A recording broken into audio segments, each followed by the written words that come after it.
Welcome to the Natural Health Show with one of New England's leading natural health care specialists, Mark Mincola. Call Mark at 781-837-4900 on 95.9 WATD. He's waiting to hear from you. Welcome home, Natural Health Nation. As always, great to have you on board this Sunday evening. And we hope you're well and healthy and everything's swimmingly at home. We have a very interesting program for you this evening. You know, the whole process of diagnosis is not an easy one. There's obviously an awful lot of folks that are familiar with the process of diagnosis, which is, of course, in many cases highly technical, very clinical, but in many cases it's actually very subjective as well. And remarkably, back in 1995, the Office of Technology Assessment, which was an organization that was part of Congress, basically established that 86% of all diagnosis was actually subjective. So we tend to think of the process as a very technical one, as I said, but not always the case. When you think about things like Parkinson's disease, you generally think of it as a neurological condition, a condition that is principally diagnosed through some kind of highly technical and clinical means. Not the case. I was shocked years ago to find that much of Parkinson's is actually diagnostically brought together by a process of extensive questionnaires and detailed histories. And there's an interesting report that I picked up just today, actually. A recent study at St. Jude's Children's Hospital in Memphis, Tennessee, established that certain flu viruses could be an environmental agent leading to neurological diseases such as Parkinson's disease. Parkinson's disease, of course, involves a loss of brain cells crucial to a variety of tasks, including movement, memory, intellectual functioning, etc. The vast majority of Parkinson's disease cases currently have an unknown etiology, but for this particular research at St. Jude's, they're now actually establishing a direct link between certain viruses and Parkinson's disease. Once again, you know, the concept of diagnostics has pretty much been in position purely from a mechanical perspective, just to simply provide a direction for medication, a direction for surgery, a mapping, really kind of, if you will, following the process of medicine, establishing the root cause, establishing what the solution might be from a perspective of pharmaceutical support, etc. But the idea of diagnosing from a perspective of knowing exactly what the root cause is of various conditions or diseases is a whole different matter. It's a completely different matter. The concept of getting to the bottom of a viral root or a bacterial root or an infectious root of some kind is a whole different way to look at this process of diagnosing. So again, you know, we're starting to see now that viruses actually are playing a significant role in human diseases. Recently, just actually today, yesterday in the medical news, there was a report published by Dr. Anaya Mandel, who talked about how human diseases are often caused by viruses. Again, same thing we just found out a minute ago from the St. Jude's report, that many diseases, not just Parkinson's, are starting to find their causal root from an infectious viral perspective. We tend, of course, to think of viruses as influenza-type viruses. There are RNA viruses, there are DNA viruses, there are retroactive viruses. There are a variety of different types of viruses, of course, that can indeed play a significant role in the process of establishing a disease patterning in the human body. So that's what we're going to look at tonight. We're going to look at really important research from St. Jude's Hospital, etc. But we're going to really kind of look at this perspective of root referencing a disease, getting to the bottom of a disease with a lot of new information that actually indicates that viruses may indeed be the causal roots. And I think it's really important that we start looking at this information for a couple different reasons. Number one, we tend, up to this point in time, just to look at what the diagnosis is so we can simply match it with a pharmaceutical medicine, a protocol. I think without knowing exactly what the root cause is, we're actually incomplete in that process of treatment. And I think treatment really requires root referencing. It's exceptionally important. Otherwise, the medication oftentimes that's chosen is more inclined to cause symptomatic reprisals, side effects, etc., and long-term at that. So I think, to have a really long-term solutional approach to disease, we need to know what the root cause is. I always say that, of course, and I know you're familiar with my theory on that. But it's really important, I think, that we start to pay close attention to the notion that viruses may indeed play a significant role in disease, in many diseases, cancer, Parkinson's, et cetera, et cetera. We're going to talk about that, and also we're going to talk about solutions, because there are some really interesting over-the-counter available solutions that actually help, and some great research, by the way, that indicates indeed that there is factual basis for expecting that natural antivirals to be of great service in this process of perhaps reversing many of these symptomatic reprisals that we associate with disease. Imagine taking something that's antiviral, that's over-the-counter, that's a natural supplement that helps the immune system to defeat a lipid-coated virus or an N-coated virus, and find that the symptoms associated with what we once thought was Parkinson's actually are reversed. So it's really kind of a revolutionary way to look at things, but it is the future. The future is here. The future is now. We're going to take a short break. Be right back. Hi, it's Laura from Good Health. If you haven't seen our new market, stop by today. Try our testers, organic skincare, non-toxic sunscreens and insect repellents, and natural self-tanners. Sample our fresh handmade Calavo guacamole, or try Earth Cafe's raw cheesecakes. Our sandwich case includes Sunning vegetarian snacks, macro dumplings, quinoa, and vegetarian sushis. For summer fun, you'll love our Wildwood organic gluten-free salsas and Johanna's truffles, crackers, and burger bites. On a sizzling day, there's nothing quite like one of our cold, refreshing, and hydrating electrolyte drinks or a fresh organic fruit smoothie.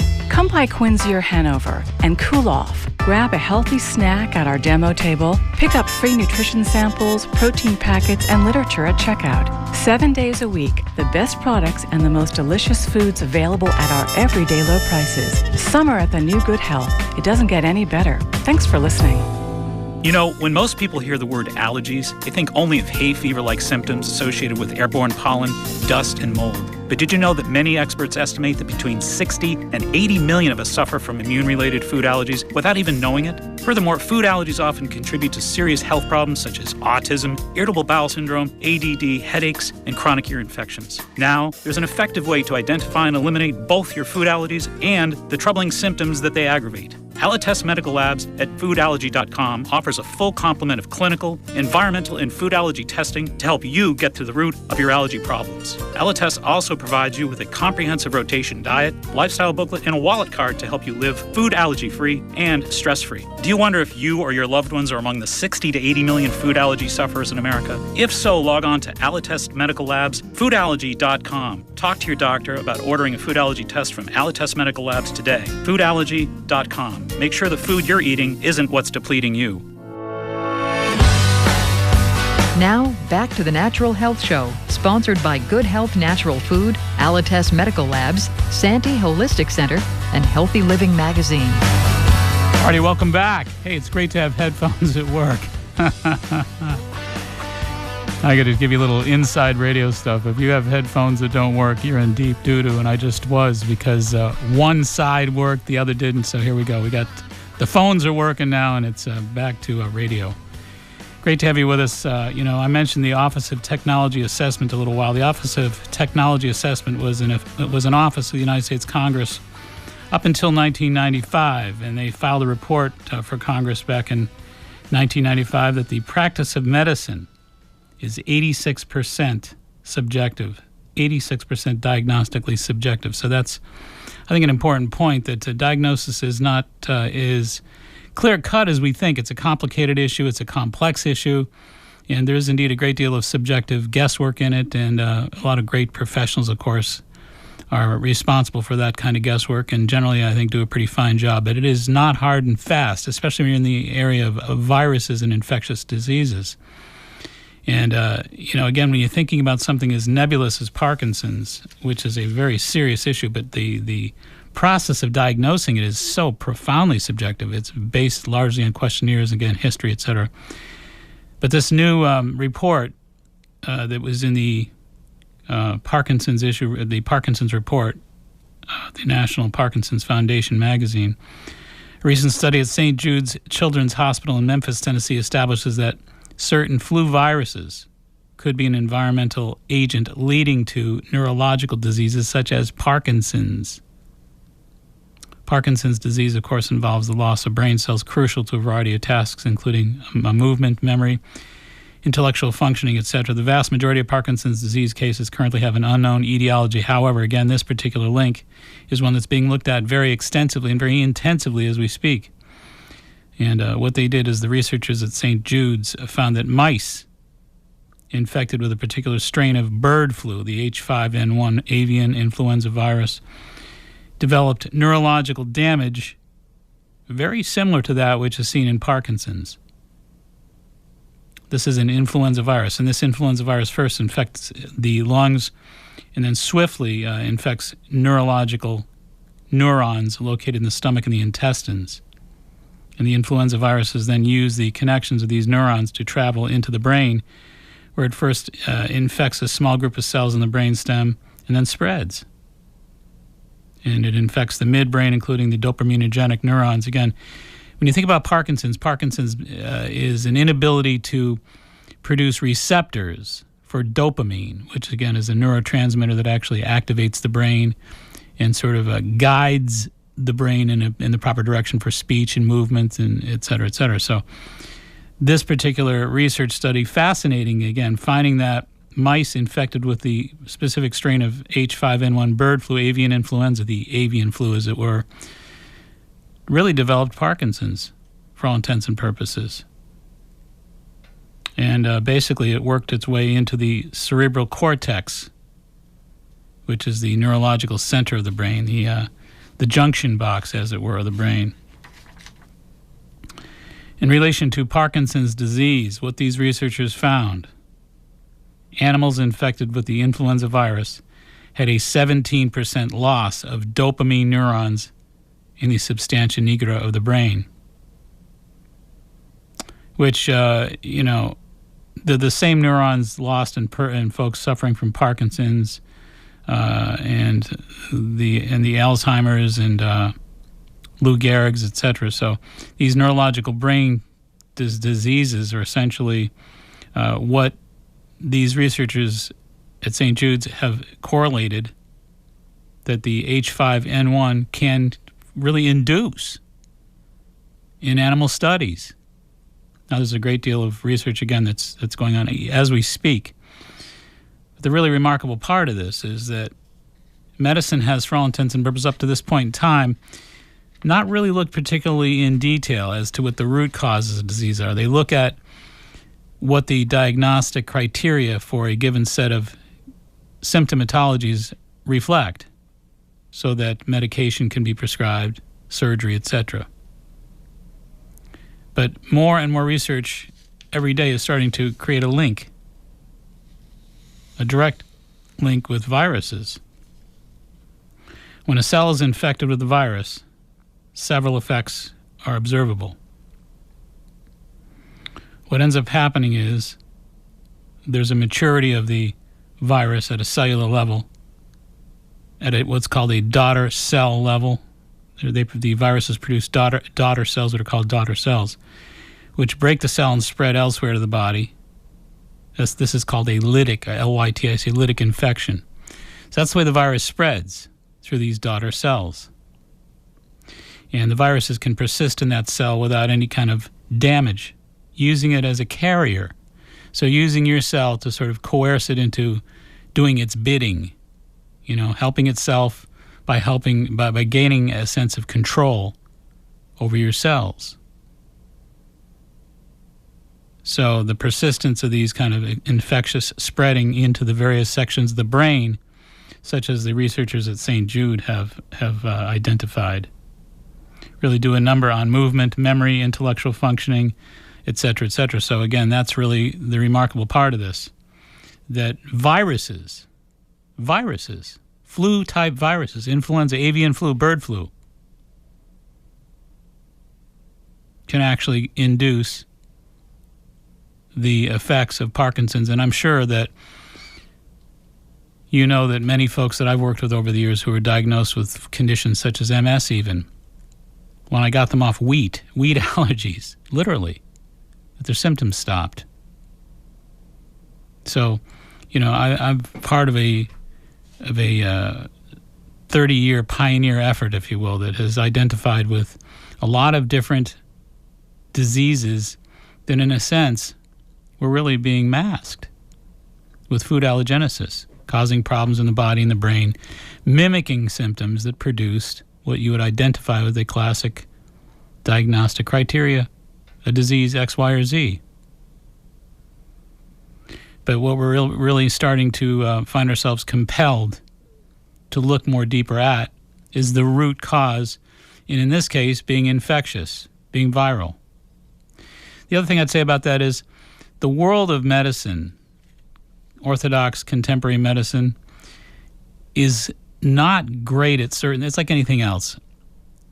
Everybody can't be real good at everything. Medicine has its specialties, it has its victories, it has its history that has revealed certain strengths and weaknesses.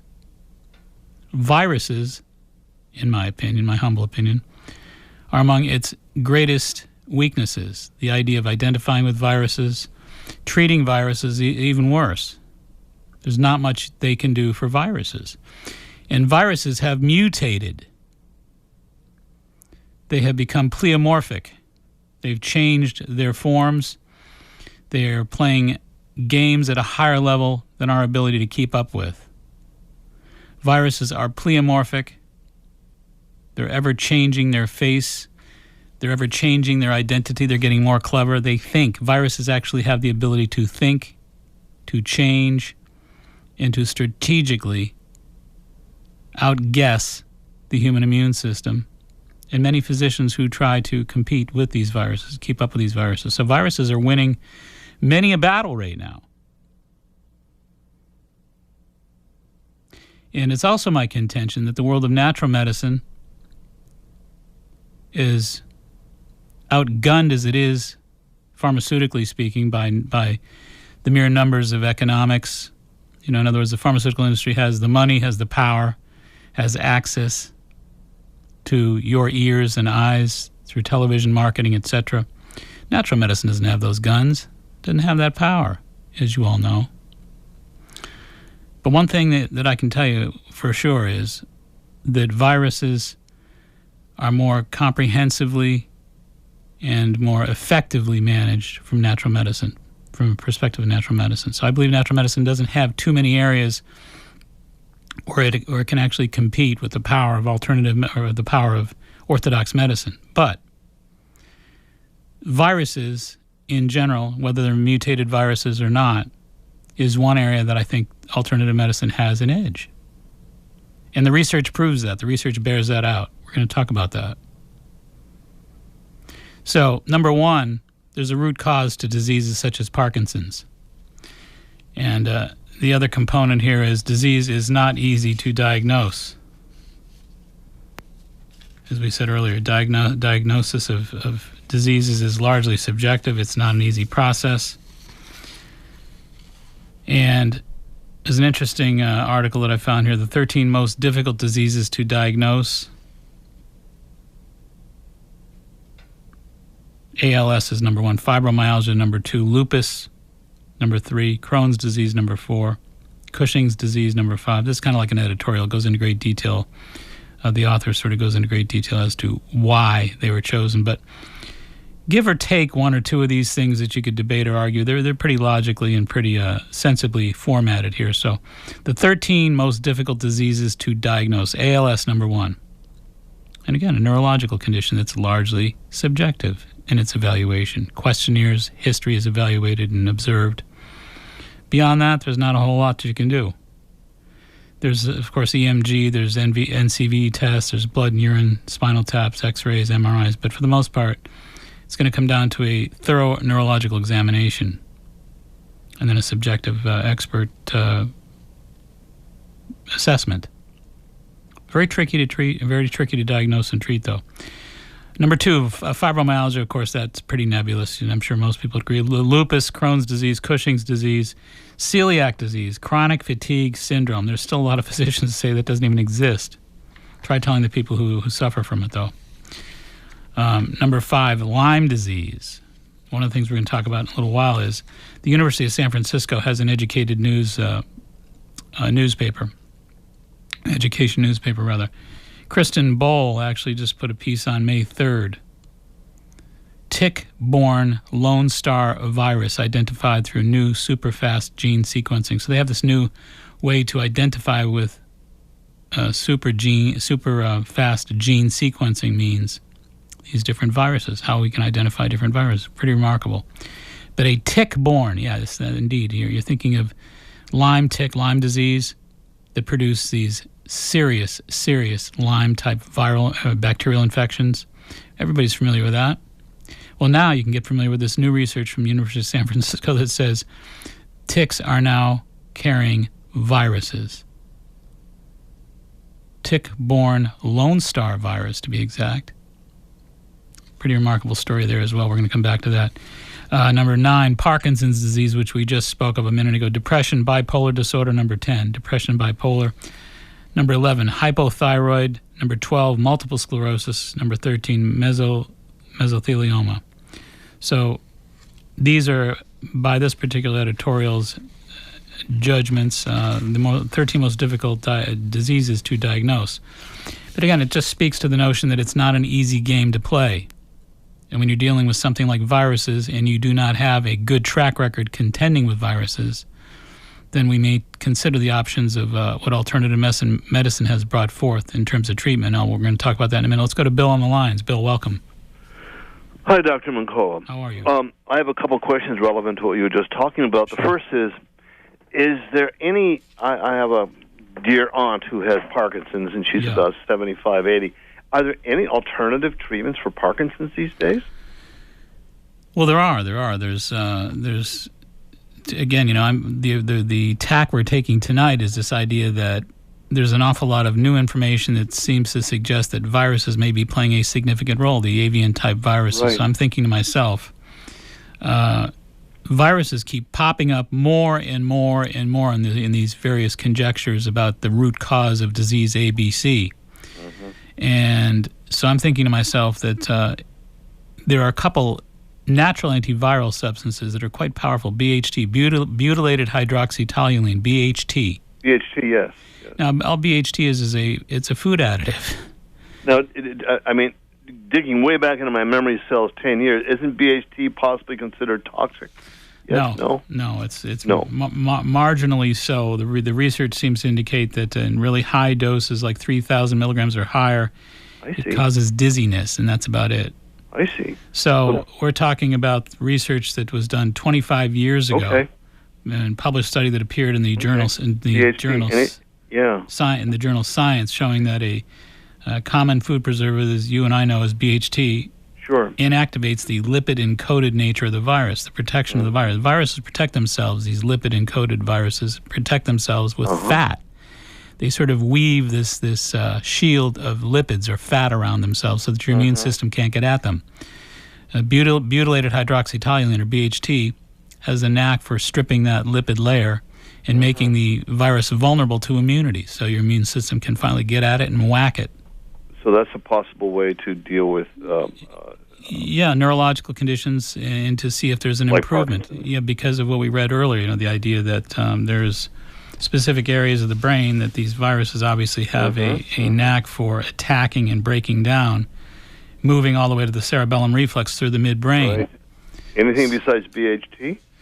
I would say that, again, I look back at, there was a lot of neurodegenerative studies that was done in 2005 out at UCLA in conjunction with the Veterans Administration on Alzheimer's, Lou Gehrig's, Parkinson's, MS, finding that EGCG was quite helpful, epigallocatechin gallate, EGCG, which is basically an antioxidant from green tea. When used in conjunction with DHA, which is the one of the fish oils, docosahexaenoic acid. The DHA, of course, I always remind everybody, is specifically good for the brain. The EPAs are better for the heart, more focused on the heart function. So the DHA works really well for brain function and works according to a lot of that research done out at UCLA in 2005. So DHA used in conjunction with EGCG has proven pretty helpful for a lot of folks. for stuff like Parkinson's. Yeah, neurodegenerative diseases, yes. Possibly even something like progressive MS?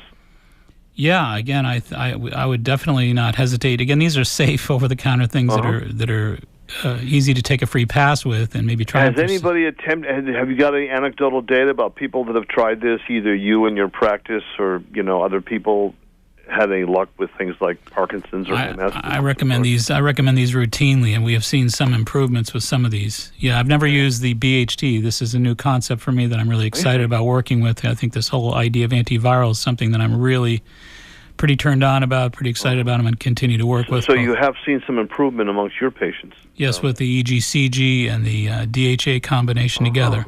Of course, diet's an important part. It's not about the pills. Right. Yeah. Eating the anti-inflammatory diet and making sure that you're not using a lot of protein with sweets. Of course, the methylation process. Plaquing. This leads me right into my next question, which is, if you have genital and or oral herpes, are there any things that can help stifle outbreaks from virtually ever occurring? And would BHT might be one of those? That is exactly what a lot of the research indicates. They've studied it. Again, they were using 100 ppms in animal studies that amounted to the equivalent of 500 milligrams of BHT used at a human level. Like 500 milligrams a day? Yes, for CMV, EBV, herpes. They were using it against RNA, DNA, and retroviruses, even HIV, and finding great success with it. So BHT, 500 milligrams a day. Anything else for herpes to keep it from outbreaking? Yeah, I would recommend monolaurin, which is lauric acid, of course. That was studied in 1982. Lauric acid, right.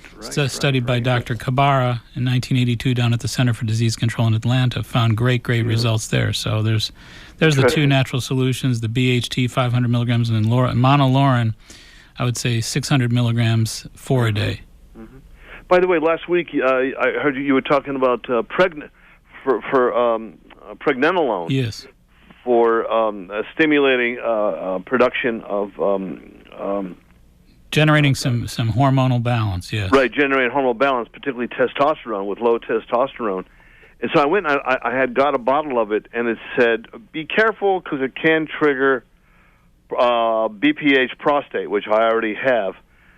Is that true, or are they just putting on the bottle? And maybe one way to deal with it might be to take something like quercetin or beta-sitosterol. Yeah, here's the thing. I think in high doses that could be the case. I think in 25 milligrams I wouldn't worry about it. No, you wouldn't worry about the 25 milligrams is hardly anything. Okay. Yeah. All right. Well, listen, this is a great show this week. You're raising some really, really amazing issues. Appreciate it. Just quickly, is there anything else an MS person would take besides what you've mentioned already, who has progressive MS? That's 15 Well, as I said at the outset of the broadcast, I found more connections related to wheat allergenesis with MS. So in my particular work, I've taken a lot of the MS patients off of wheat and gluten, and they've definitely had improvements, no doubt about that. I'm sorry, I missed the beginning. Wheat and gluten, that's the key. Get those folks off wheat and gluten. Listen, thank you very much. Pleasure. Thank you for joining. Keep up the great work. Appreciate it. Bye. Here, we're going to take a short little breather. We'll be right back. Stay right there. Hi, this is Mark Mincola. Over the past decade, the Natural Health Show has attracted many thousands of avid listeners. I'd like to extend an open invitation to all potential new sponsors to join our Natural Health Show family.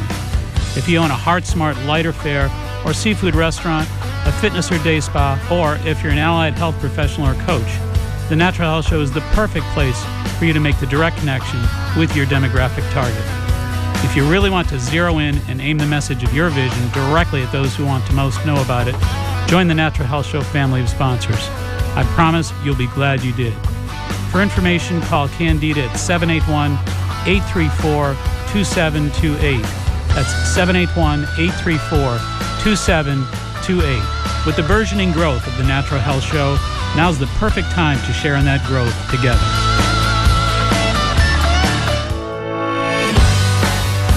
Now, back to the Natural Health Show, sponsored by Good Health Natural Food, Alites Medical Labs, Santee Holistic Center, and Healthy Living Magazine. All right, welcome back. Hopefully your Sunday evening and your weekend are going smoothly, and hopefully everybody's healthy, knock on wood. A lot of pine pollen, a lot of sniffling, a lot of sneezing, coughing. It seems that a lot of folks are battling different colds and flus already. You know, the idea that viruses and bacteria often incubate with a lot of the mold that's out there this time of year. A lot of the pollen, of course, gets wet and all that business. So it's a pretty nasty time of year for allergies, colds, and flus and all that. So hopefully you're healthy and well. And we're, again, speaking to you this evening about a recent study at St. Jude's Children's Research Hospital in Memphis, Tennessee, establishing that certain influenza viruses, the avian flus, could be environmental agents leading to neurological diseases such as Parkinson. So again, you know, this whole new concept that is way overdue. You know, let's get to the bottom of what's causing what, not like just kind of pinning the tail on the donkey here and saying, look, you know, somebody's got a condition because we went through all the different research and all the different clinical evaluation, and this person seems to have disease X, Y, or Z. Let's mix and match this drug protocol and that drug protocol, and they should be fine and dandy. The idea of getting to the root is exceptionally important, and I think that's what a lot of what we're starting to really move into that direction now, and thank God we are, long overdue. But this idea of viruses being at the bottom of a lot of these issues, troubling in one sense, you know, in that antiviral support from the standpoint of orthodox medicine is not really overwhelmingly impressive up to this point in time. You know, we know how to kill bacteria pretty well. We know how to do a lot of different things reasonably efficiently with drugs anyway. Not to say that there may not be side effects. Of course, we all know that. All you have to do to figure that out is listen to the pharmaceutical commercials on TV. At least 40 of these 60 seconds is there to tell you of all the different things that can go wrong. It's kind of comedic in a way. I kind of find it somewhat of a lampooning of oneself. It's kind of crazy. But anyway, the idea that antiviral support is much needed for an awful lot of potential issues here. And we may be finding that antiviral support from the natural standpoint is more accessible, more affordable, safer, and maybe more efficient, at least according to a lot of the studies. As I mentioned when that call came in from Bill, 25 years ago, there was a published study that appeared in the journal Science showing that common food preservative called BHT, butylated hydroxytoluene, just you think of it as BHT, which, by the way, they have at Good Health Natural Foods, Quincy and Hanover. I had to get that little plug in there. Actually inactivates, the BHT inactivates lipid-encoded viruses such as herpes, Newcastle.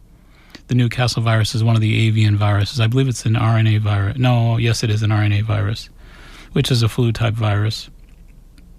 Just to give you a little feedback on that, RNA viruses are the flu-type viruses. DNA viruses like hepatitis-type viruses.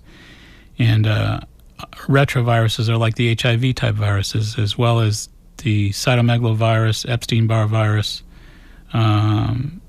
So the key here is that this particular study 25 years ago was published in the journal Science, showed that in an animal environment, 100 ppms of BHT put in chicken feed stopped the Newcastle virus from killing the poultry. They were dying quite extensively, quite readily, up until this part of the study. The Newcastle virus was spreading through the animal stock, the livestock, the chicken population, and obviously what the researchers aimed to do is see if there was a difference.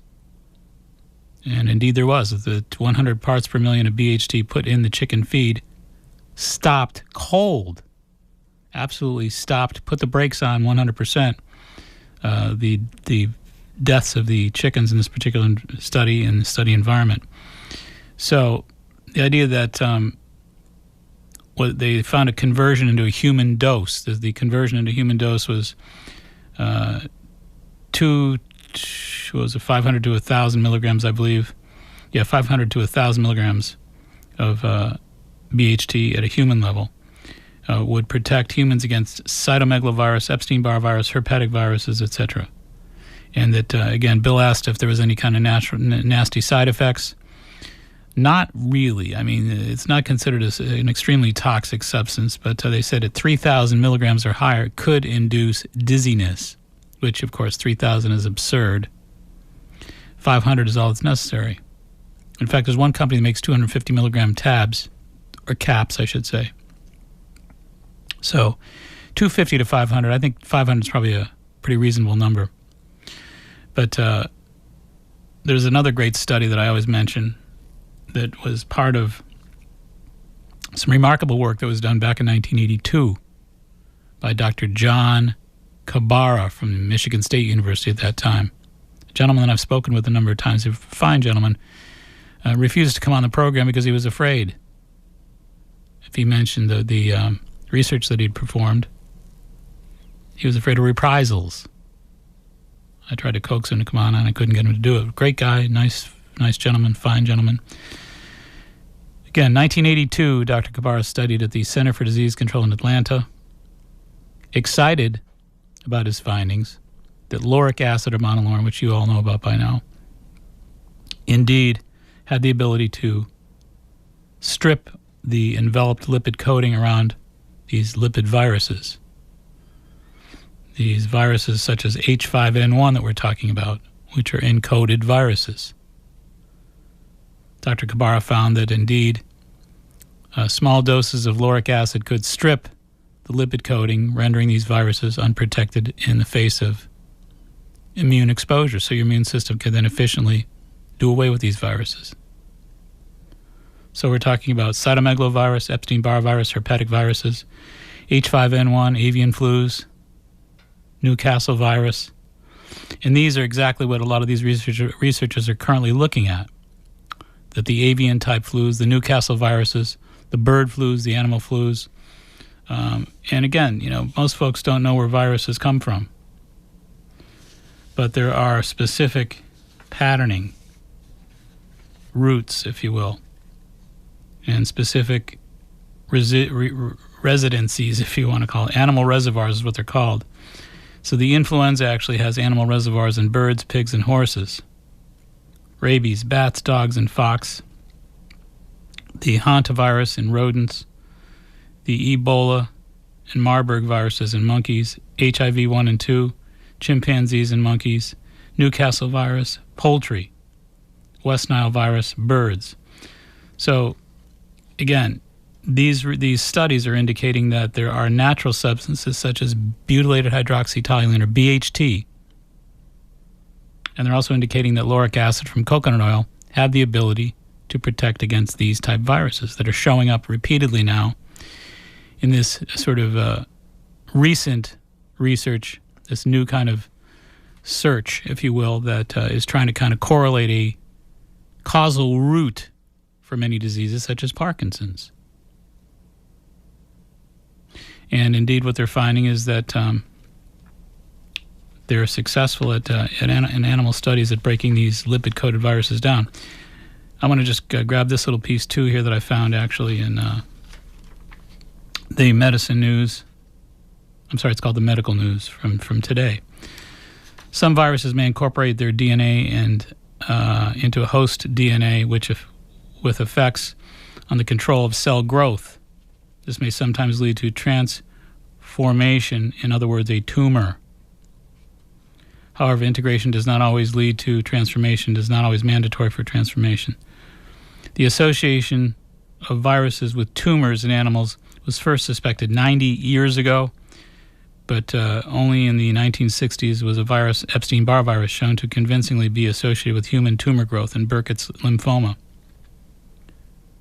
The new role of oncogenes that are activated by causing cancer is being better understood to know why all viruses and infections do not cause cancer in all individuals. But what this is really saying, what it's reminding us of, is that there are oncogenes that are experiencing these incorporations of their DNA into host DNAs with effects of cell growth control that sometimes lead to transformation. You know what that really means? Mutation is really what it means.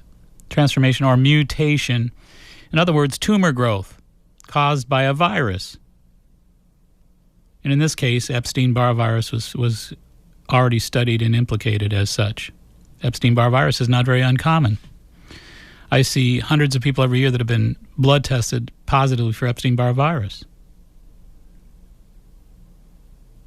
So this is reminding us that viruses are correlated at a causal root level, perhaps with Parkinson's, cancer, etc. So viruses are playing a significant role. I think we're just beginning to scratch the surface of it.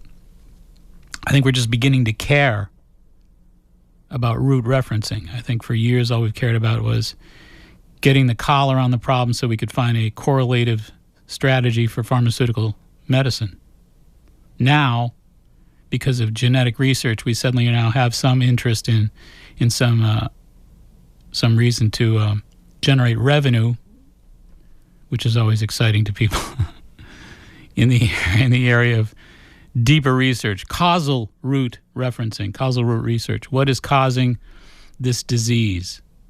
Let's not just effort ourselves to put a label on this disease and to get a good, clear, strategic approach to treating it pharmaceutically, but let's get to the bottom of why it's there, what's causing, what could be triggering it. Where is the expression manifesting? And again, we're starting to find more and more that the genetic reference of the expression is starting to look more viral, just beginning to look that way. And it's my contention, and has been for years, that viruses are indeed at the root of many, many diseases. I believe that's what we're going to find over the next 20, 25 years. The next decade anyway, you're going to see a ton of it. I wanted to mention, too, the roots. There are different specific pathways that viruses are transported. For example, HPV, which we hear more and more about all the time, the HPV virus, is rooted through skin contact. Cold viruses, influenza, measles, mumps, rubella, through the respiratory system, of course, it roots itself. Polio, echo, Coxsackie, hepatitis A, rotavirus, oral and fecal. HIV, HTLV, cytomegalovirus through milk. That's the primary rooting. I said milk, that's right. Rubella, CMV, and HIV transplacental. Of course, herpes 1, 2, 5. Actually, there are 9 of them now that they've discovered, as well as hepatitis V and HPV are, of course, sexually transmitted. Yellow fever, dengue fever, insect vector, as they call it. And rabies, of course, animal bite. Everybody knows that. But we're talking about cytomegalovirus, HPV, which is, of course, human papillomavirus, HTLV, human T lymphotrophic. Again, all these viruses are starting to be suspected in many other viruses. And again, these are very mutated, transformed, as they say now. That's the term that's being used by researchers. So they have the ability to transform themselves or mutate themselves. They're pleomorphic, which means they're form changing. You know, when you think about a super bacterial bug, it's of course intimidating, but nothing like a virus, which has the ability to think and change itself and to outthink you. One thing it cannot do, though, is protect itself against getting its protection stripped. That's why I say that BHT is so very important. No matter how clever a virus gets, no matter how mutatable it gets, no matter how developed it gets, no matter how sophisticated it gets,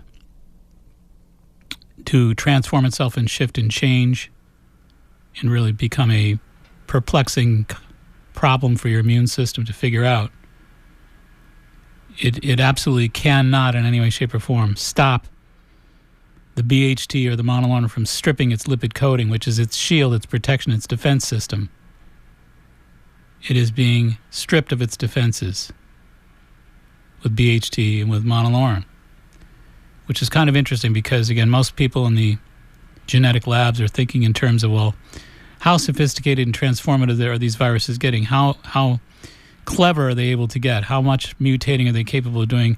Can we keep up with this arms race against viruses that could be causing so many problems beyond the flu?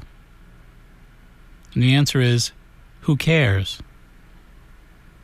The reason I say that is because you can simply remove its protective shield. Simply.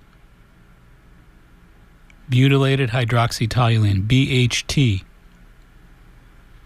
I would go as far as to say, look, if you have somebody who has a neurodegenerative disease at home, if you know someone who does have a neurodegenerative condition, it is safe to try a period of, let's say, 90 days, 500 milligrams of BHT a day, 2,400 milligrams of monolaurin a day.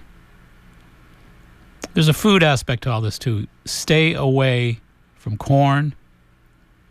Avoid corn, nuts, vinegar, and egg yolks. Those are the 4 things you want to avoid because they're loaded with arginine. Arginine is a peptide. It's a protein component that feeds viruses. Viruses will get stronger and stronger and stronger. You'll have outbreaks. You'll be feeding the enemy. Don't do that. So cut out those foods, those aforementioned foods. Try 500 milligrams of BHT a day, 2,400 milligrams of monolaurin a day. Give it 3 months anyway, 90 days. See if there's any reduction in symptomatologies. See if there's any improvement whatsoever. Anybody with a neurodegenerative condition, give it a try. All right, we're going to take a short little break. Be right back. Stay tuned.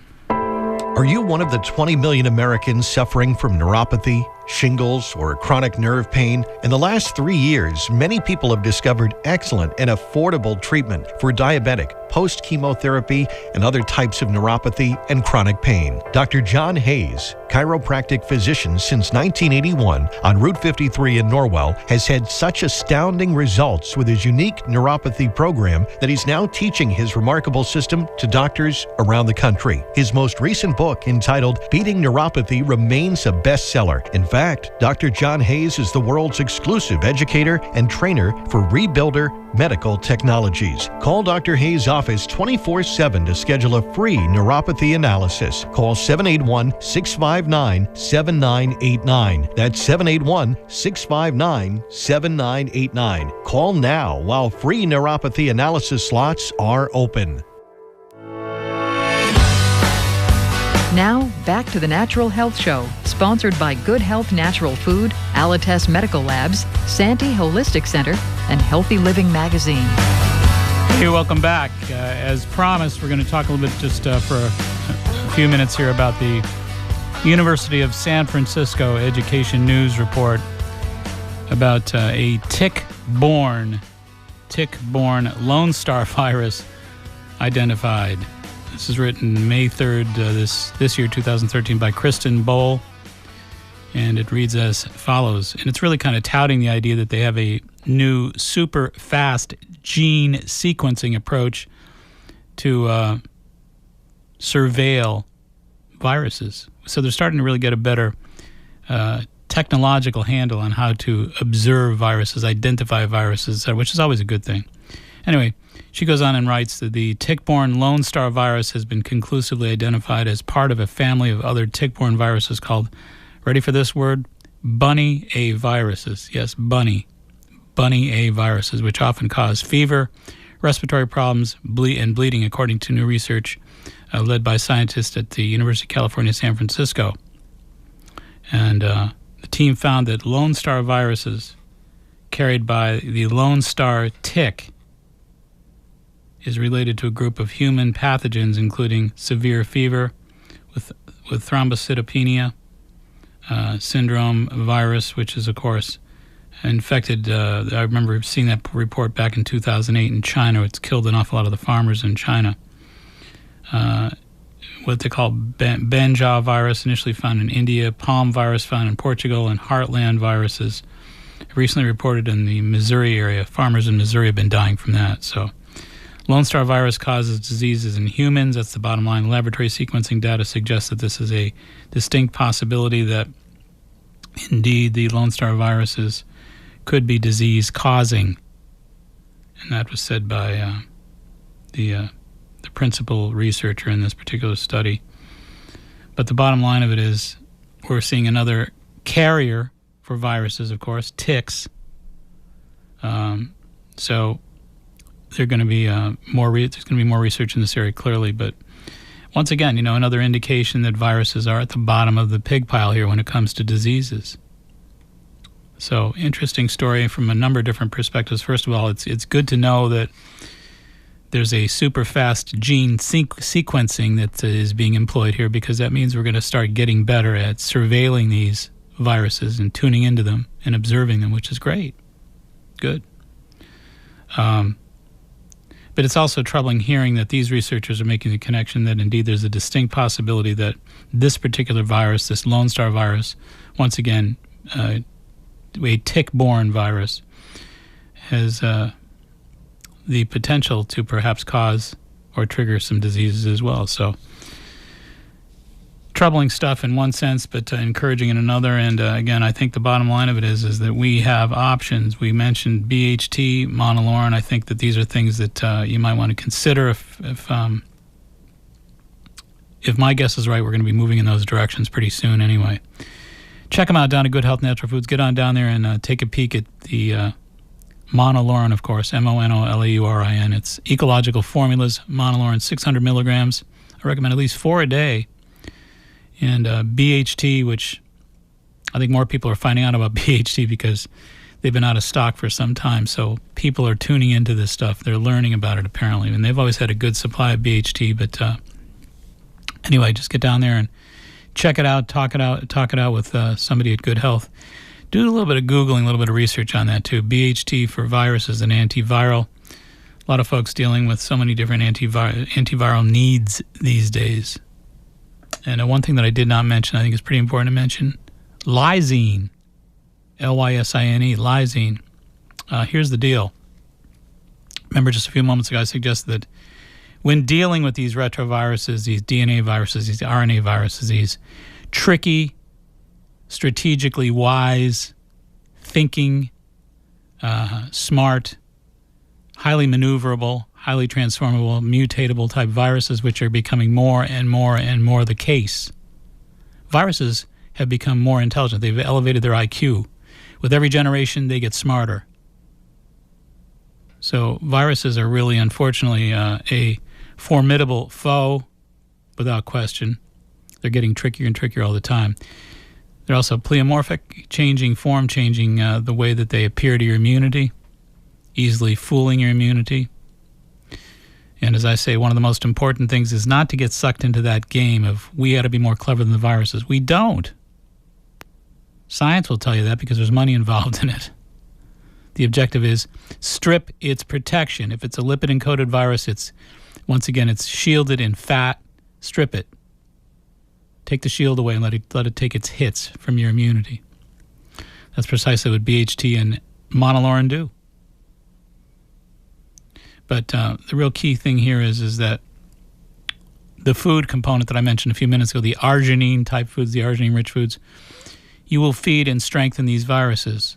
You'll become a good host in their mind by using a lot of corn, peanut butter, egg yolks. You become a really good vinegar. You become a really good host because you're giving them what they want.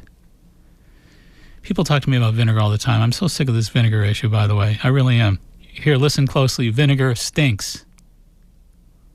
Can I make that any clearer? Vinegar is not good for you. I know that everybody in the world is out there saying, oh, but what about the Bragg's vinegar? Well, the apple cider vinegar is really good. It does this, does that. Look at supplements and foods and vitamins, minerals, all these things. They all have properties that are dual, meaning they have something good about them, something not so good about them. They're kind of like people. Yin and yang, that's the way the universe works. There's good stuff, there's bad stuff, that everything has its properties.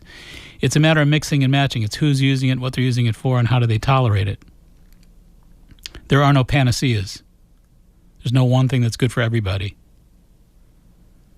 Does vinegar trigger hydrochloric acid? Yes. Does that help you digest proteins? Yes. Does it help you break down a lot of accumulated calcifications? Yes. Is it good for arthritis? Yes. Is it good for weight loss? Yes. That's what cider vinegar can do. While it does all that good stuff, which sounds exciting and positive, it is also depositing high levels of very dangerous acidic properties in your body. A number of different acids that I'm not going to bore you with, but the idea that there's acetic, pyruvic, lactic, carbonic, acids, ammonia. These are things that are not good properties. According to Dr. Otto Warburg, who won 2 Nobel Prizes for 41 years of cancer research, and not everybody won 2 Nobel Prizes, by the way, the primary cause of cancer is the fermentation of sugar. Is vinegar fermented? Yeah, it is. It is. It is a cancer-feeding food, in my opinion. It is a virus-feeding food, in my opinion. It antagonizes lysine in the body. So that brings me to my point. Lysine is an important counteractive agent in the body for these viruses. The body wants to maintain a 2.5 to 1 ratio of lysine to arginine. Lysine, arginine. These are 2 different peptides, 2 different amino acid groups that are antagonists. One feeds you and protects you. The other one feeds the enemy and protects the enemy. I realize that arginine has a lot of other properties like increasing testosterone and all that stuff. I know that. But if you have any of these concerns about any of these viruses, stay away. You're going to feed the virus. So you could supplement your body and protect your ratios by keeping it at 2.5 to 1 or higher with lysine. Lysine, lysine. If you have these viruses, if you have these neurodegenerative conditions that you're concerned about and you want to put a little plan together for 3 months to see if it doesn't improve your condition, because viruses may be at the root of them, it's not going to hurt you to do that. Good experiment. Not going to hurt anybody. Try 2,000 milligrams of lysine. Hey, it's just about that time, Ryan. Just about that time. I want to make sure that we thank everybody that we like to thank every week here. We'd like to thank, first of all, Ryan Stanton for his wonderful engineering work. He keeps the train on the tracks. He is the engineer that keeps our train rolling. I want to thank Ed Perry, of course, for being the mastermind here at WATD, keeping things flowing, as always. Thank Good Health Natural Foods as well. Alitas Medical Labs are tried and true sponsors, flagship sponsors for keeping us rolling. I'd like to thank you for listening. You guys are the key reason to why we're here every Sunday night at 8 o'clock. And we thank you, as always, for your humble allegiance. Until next Sunday, this is Mark McCullough reminding all, please be wise, be aware, be well. Make it a healthy night. Good night.